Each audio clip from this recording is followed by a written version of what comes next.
Bapak, Ibu, dan Saudara Jemaat GITJ Margoyoso yang terkasih di dalam Tuhan Yesus Kristus, selamat pagi.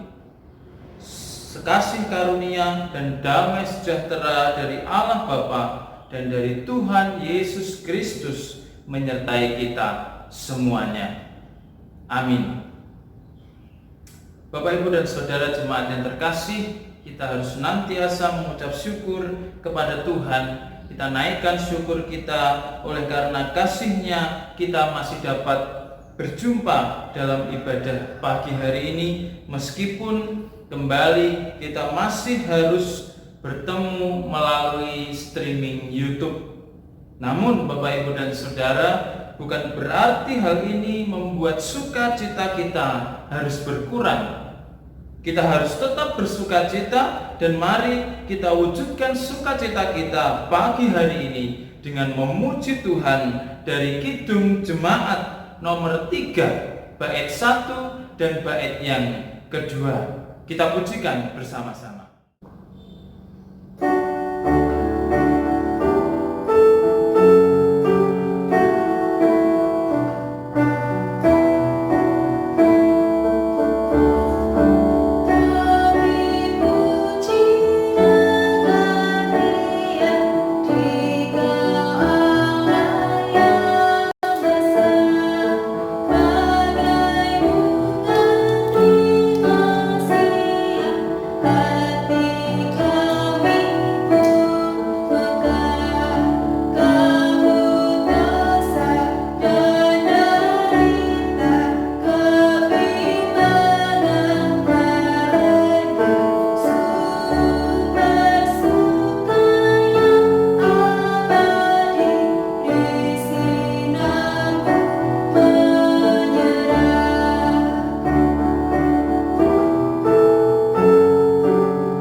Bapak, Ibu, dan Saudara Jemaat yang terkasih, kita akan memberikan persembahan sebagai wujud syukur kita kepada Tuhan, sembari memuji kebesaran dan kebaikannya dari Kidung Jemaat nomor 287B bait yang pertama.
Kasih di dalam Tuhan, pagi hari ini nanti setelah kita beribadah, Bapak, Ibu, dan Saudara bisa memberikan persembahan yang sudah dikumpulkan, sudah Bapak, Ibu, Saudara kumpulkan di rumah di saat ibadah ini di gereja pukul 10 sampai dengan pukul 11 siang hari ini akan ada majelis yang menunggu di gereja. Majelis yang bertugas akan menunggu Bapak Ibu semua yang akan memberikan persembahan minggu pagi hari ini.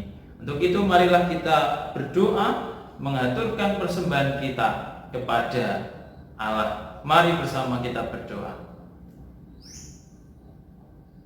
Ya Tuhan Allah yang pemurah, kami mengucap syukur untuk kasih dan rahmat-Mu ya Tuhan, bahwasanya Engkau sudah senantiasa memberkati kami semua umat-Mu, khususnya kami umat-Mu GITJ Margoyoso. Kami bersyukur Tuhan untuk berkat-Mu yang sangat melimpah, dan kami kembalikan Tuhan apa yang menjadi berkat yang sudah Engkau berikan bagi kami. Kiranya Engkau menerima persembahan kami ini ya Tuhan, dan Engkau pakai untuk perluasan kerajaan-Mu, khususnya bagi perkembangan pembangunan gereja-Mu di tempat ini, jemaat-Mu GITJ Margoyoso. Terima kasih Tuhan, terima kasih. Kami menyerahkan sepenuhnya persembahan ini ke dalam tangan kuasa-Mu, Yesus Kristus Tuhan Juru Selamat kami, pemelihara hidup kami. Amin. Bapak, Ibu, dan Saudara yang terkasih di dalam Tuhan, dasar ibadah kita pagi hari ini sesuai jadwal terambil dari kitab Kejadian pasal yang ke-50 ayat 15 sampai ayat yang ke-21. Demikian firman Tuhan bagi kita semua. Ketika saudara-saudara Yusuf melihat bahwa ayah mereka telah mati, berkatalah mereka, boleh jadi Yusuf akan mendendam kita dan membalaskan sepenuhnya kepada kita segala kejahatan yang telah kita lakukan kepadanya. Sebab itu mereka menyuruh menyampaikan pesan ini kepada Yusuf. Sebelum ayahmu mati, ia telah berpesan, beginilah harus kamu katakan kepada Yusuf, ampunilah kiranya kesalahan saudara-saudaramu dan dosa mereka, sebab mereka telah berbuat jahat kepadamu. Maka sekarang ampunilah kiranya kesalahan yang dibuat hamba-hamba Allah ayahmu. Lalu menangislah Yusuf ketika orang berkata demikian kepadanya. Juga saudara-saudaranya datang sendiri dan sujud di depannya serta berkata, kami datang untuk menjadi budakmu. Tetapi Yusuf berkata kepada mereka, janganlah takut, sebab aku inikah pengganti Allah. Memang kamu telah mereka-rekakan yang jahat terhadap aku, tetapi Allah telah mereka-rekakannya untuk kebaikan, dengan maksud melakukan seperti yang terjadi sekarang ini, yakni memelihara hidup suatu bangsa yang besar. Jadi janganlah takut, aku akan menanggung makanmu dan makan anak-anakmu juga. Demikianlah ia menghibur,kan mereka dan menenangkan hati mereka dengan perkataannya. Amin. Sampai sedemikian jauh pembacaan firman Tuhan pagi hari ini. Berbahagialah kita yang senantiasa membaca, mendengar, merenungkan firman Tuhan, terlebih kita yang melakukannya di dalam kehidupan kita hari lepas hari. Amin. Bapak, Ibu, dan Saudara yang terkasih di dalam Tuhan, mari bersama-sama menaikkan syafaat kita kepada Allah sembari memohon pertolongan untuk mengerti akan firman-Nya di dalam doa. Mari kita bersatu hati bersama berdoa.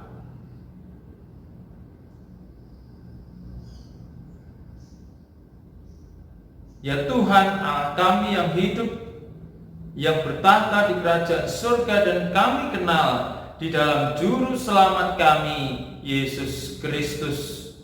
Terima kasih ya Tuhan untuk berkat-Mu yang senantiasa melimpah di dalam hidup kami. Kami masih boleh beraktivitas hingga sampai pagi hari ini ya Tuhan.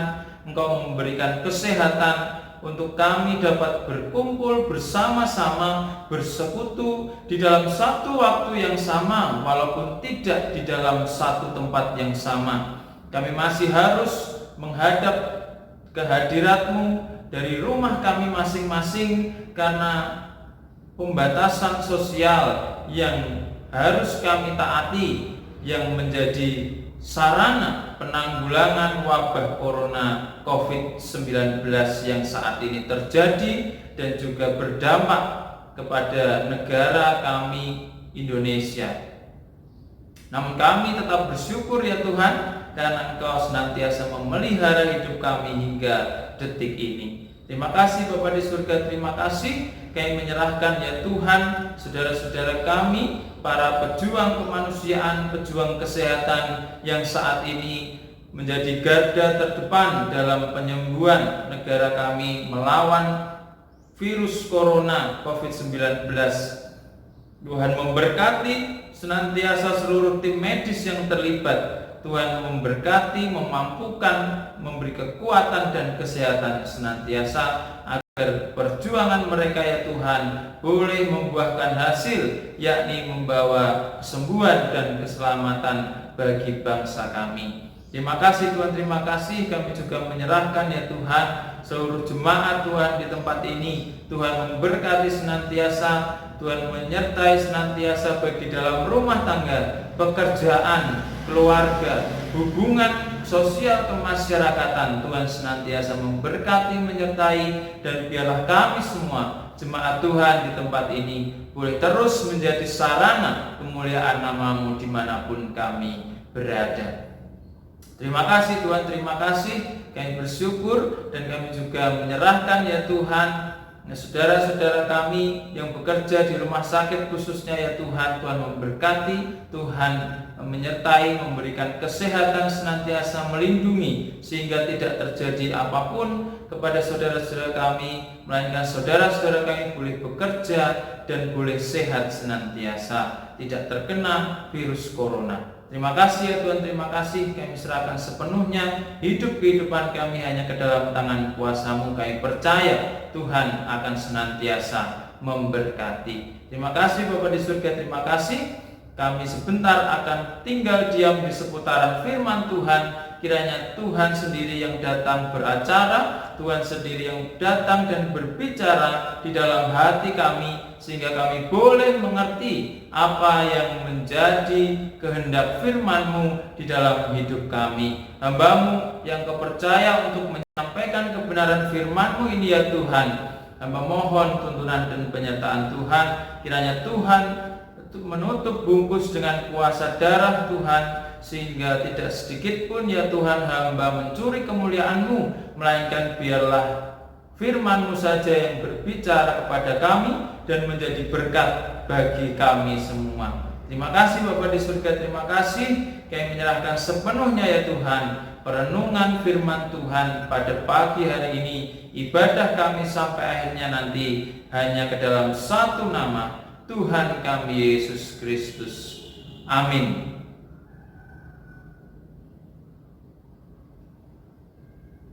Bapak, Ibu, dan Saudara yang terkasih di dalam Tuhan Yesus Kristus, pagi hari ini apa yang telah kita baca dari Kejadian pasal 50 ayat 15 sampai yang ke-21, kami beri tema yaitu melihat dari sudut pandang Allah. Bapak, Ibu, dan Saudara yang terkasih di dalam Tuhan Yesus Kristus, hidup yang berserah kepada Tuhan adalah membiarkan Tuhan menata dan membentuk kehidupan itu di dalam rencananya.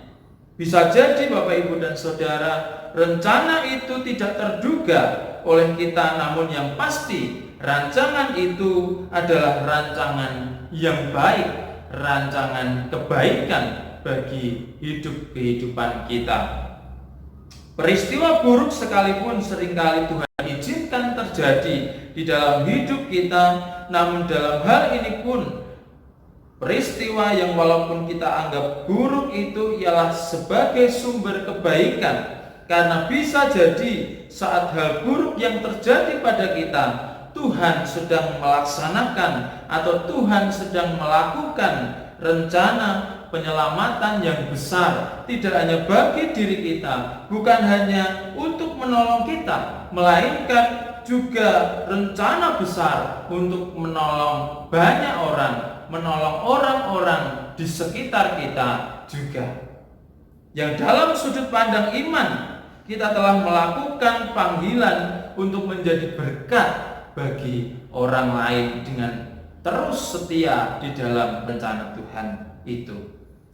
Yusuf, Bapak Ibu dan Saudara yang terkasih, Yusuf putra Yakub telah mengalaminya sendiri di dalam kehidupannya.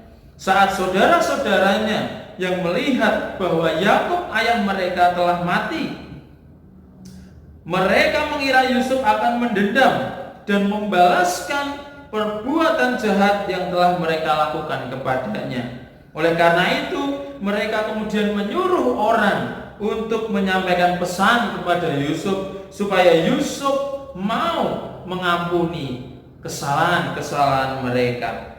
Di dalam pesan itu ada ketakutan dan penyesalan atas kejahatan yang telah mereka lakukan kepada Yusuf. Mereka pun memaklumi apabila Yusuf marah kepada mereka karena mereka telah membuat Yusuf sangat menderita. Mereka sadar bahwa tindakan merencanakan pembunuhan terhadap Yusuf kemudian menjualnya sebagai upaya menghilangkan dia untuk selama-lamanya ialah satu tindakan yang kejam, Bapak Ibu dan Saudara.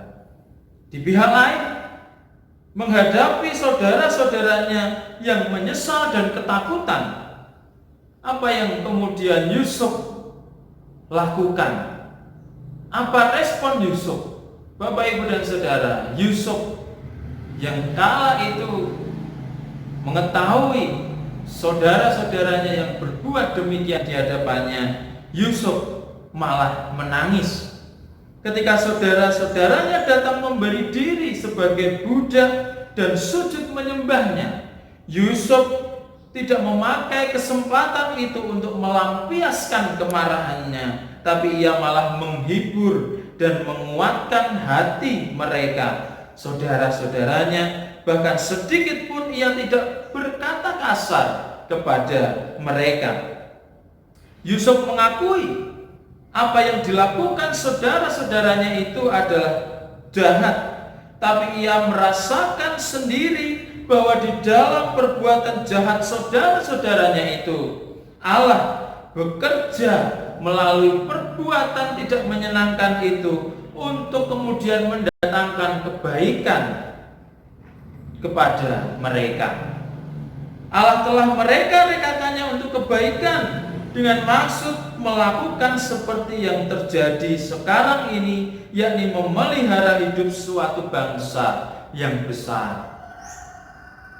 Yusuf menerima semua yang dilakukan saudara-saudaranya sebagai bagian dari rencana Allah, sehingga ia tidak sekedar mengampuni kejahatan mereka, Bapak Ibu dan Saudara, namun Yusuf melihat semua kejadian itu sebagai hal yang semata-mata baik, tidak saja bagi dirinya secara pribadi, namun juga bagi semua saudara, bahkan bangsanya.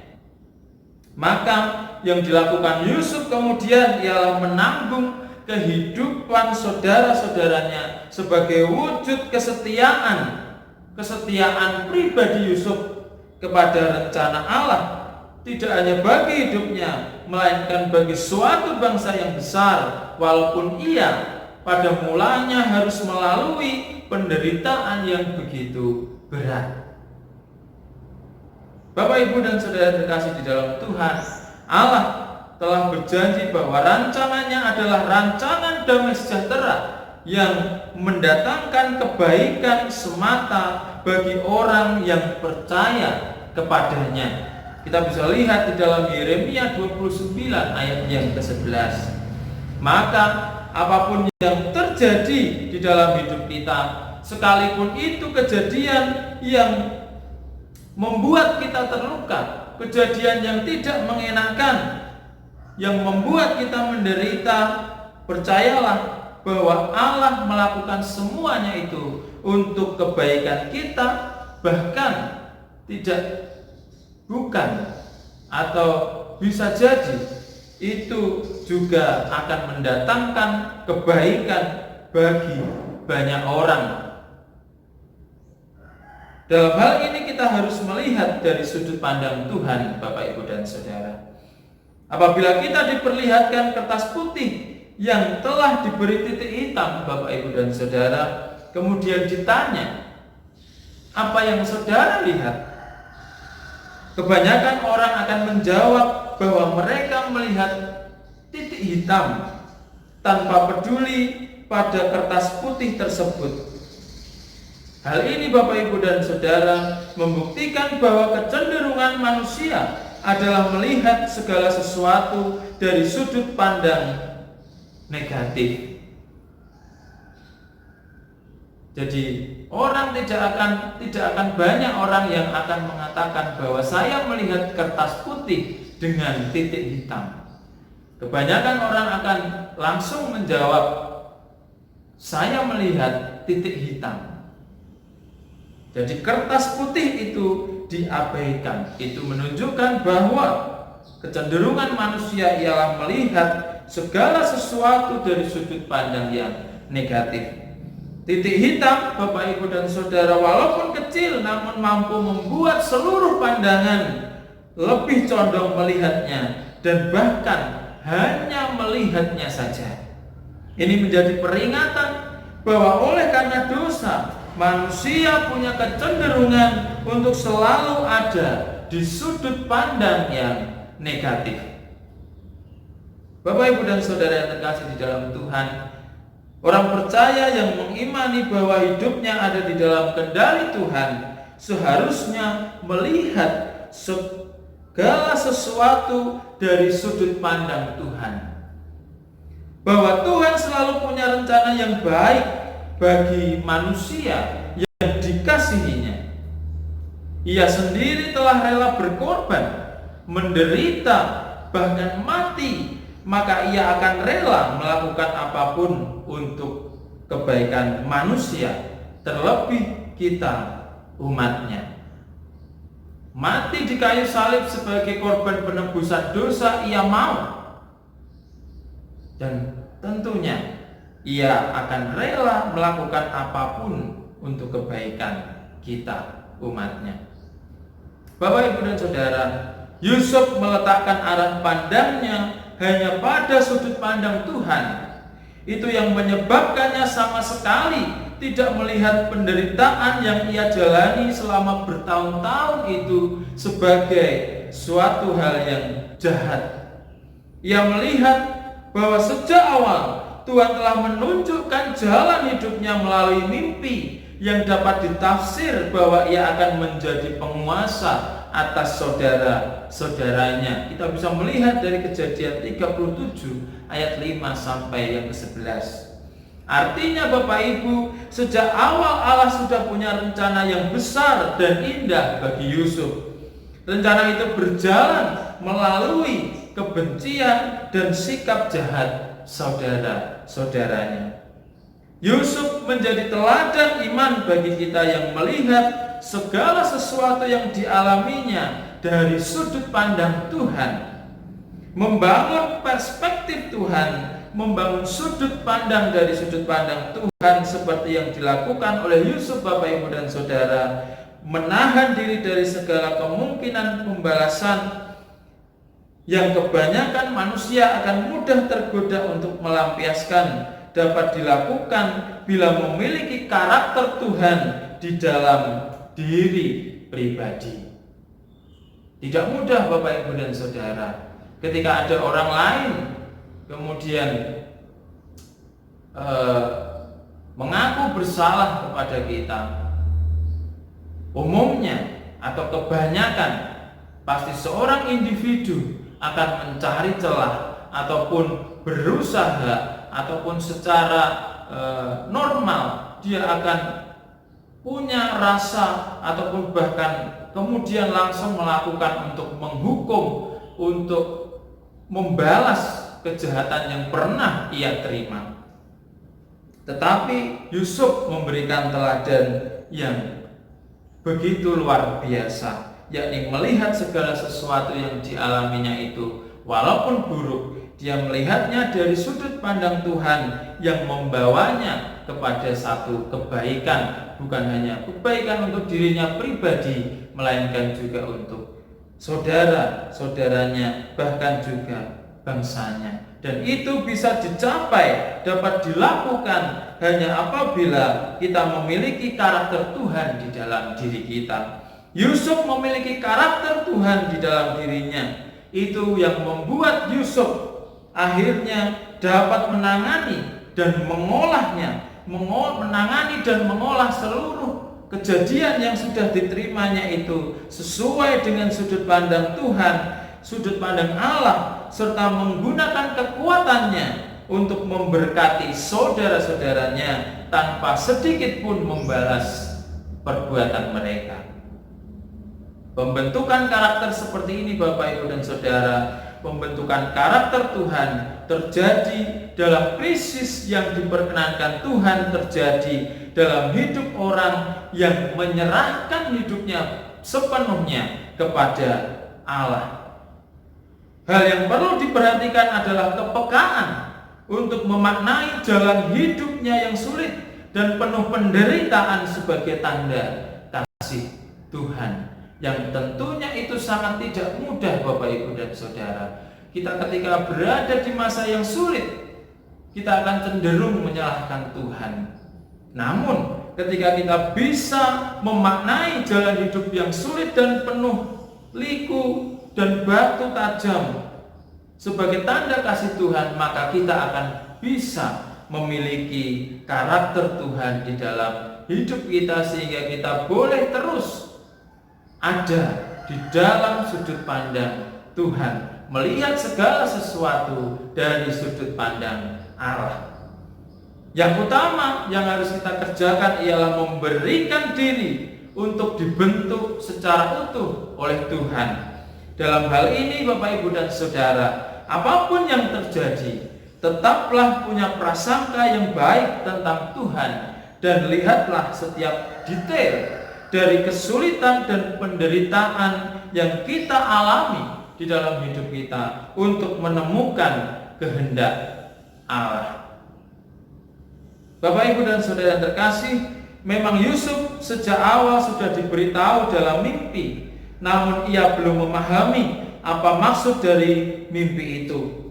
Pada akhirnya, setiap jalan sulit yang ia lewati hingga membawanya menjadi penguasa di Mesir, membuat ia kemudian mengerti makna dari mimpi-mimpinya itu. Potongan demi potongan peristiwa hidup yang dilaluinya, jika tidak dikaitkan satu dengan yang lain, Bapak, Ibu, dan Saudara, maka akan menimbulkan sudut pandang yang salah. Hanya saat Yusuf melihat dari satu sudut pandang, yakni sudut pandang Allah, maka Yusuf melihat segala sesuatu ada dalam satu rancangan Tuhan yang baik, bahkan sungguh amat baik bagi dia dan saudara-saudaranya, bahkan bagi bangsanya. Ia harus dibenci saudara-saudaranya terlebih dahulu supaya mereka menjual Yusuf ke Mesir. Kalau ia dikasihi saudara-saudaranya, Bapak, Ibu, dan Saudara, maka ia tidak mungkin sampai ke Mesir dan terjadi peristiwa yang dituliskan oleh Alkitab yang memang sudah benar-benar terjadi di masa itu.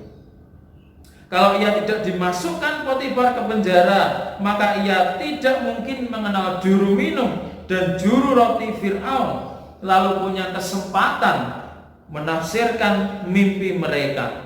Sebab dari potongan-potongan peristiwa itulah yang membawa Yusuf akhirnya punya kesempatan memenuhi rencana besar Tuhan atas umat pilihannya. Hal yang sama, Bapak, Ibu, dan Saudara, juga Tuhan lakukan kepada semua umatnya, termasuk kita. Oleh karena itu, marilah kita juga melakukan seperti yang Yusuf lakukan. Marilah kita meneladani Yusuf dengan melihat segala sesuatu yang Tuhan izinkan di dalam hidup kita, baik ataupun buruk yang terjadi, semuanya kita lihat dari sudut pandang Allah. Tuhan memberkati. Mari bersama-sama kita berdoa. Terima kasih ya Tuhan untuk firman-Mu pagi hari ini yang mengingatkan kami bahwa sebagai umat-Mu ya Tuhan, kami harus senantiasa melihat segala sesuatu yang terjadi di dalam hidup kami ini dari sudut pandang Tuhan. Bukan sudut pandang kami, bukan sudut pandang yang terpisah-pisah, tetapi hanya satu sudut pandang, yakni sudut pandang Tuhan saja. Sehingga dengan demikian kami boleh melihat rencana besar yang sudah Tuhan persiapkan, bahkan sudah Tuhan kerjakan di dalam hidup kami sampai hari ini, untuk membawa berkat bagi kami secara pribadi, keluarga kami, saudara-saudara kami, bahkan di lingkup yang lebih luas sampai kepada bangsa kami. Terima kasih ya Tuhan, terima kasih. Biarlah firman-Mu ini boleh tertanam di dalam hidup kami, dan kami boleh melakukannya di dalam kehidupan kami hari lepas hari. Terima kasih Tuhan, terima kasih. Kehidupan kami selanjutnya hanya kami serahkan ke dalam tangan kuasa-Mu. Kiranya Engkau menuntun langkah hidup kami senantiasa. Terima kasih ya Tuhan, terima kasih. Jemaat yang terkasih, mari kita mengarahkan hati kita kepada Tuhan. Jadilah saksi Kristus, muliakanlah Dia di dalam hidupmu. Terimalah berkat Tuhan. Tuhan memberkati dan melindungi engkau. Tuhan menyinari engkau dengan wajah-Nya dan memberi engkau kasih karunia. Tuhan menghadapkan wajah-Nya kepadamu dan memberi engkau damai sejahtera. Amin. Bapak, Ibu, dan saudara yang terkasih di dalam Tuhan, kita akan mengakhiri ibadah kita pagi hari ini dengan satu tugas panggilan, bahwa kita harus mewartakan kasih Tuhan bagi dunia ini kepada setiap makhluk. Kita akan memujikan Kidung Jemaat nomor 426 bait yang pertama. Tuhan memberkati kita semua. Amin.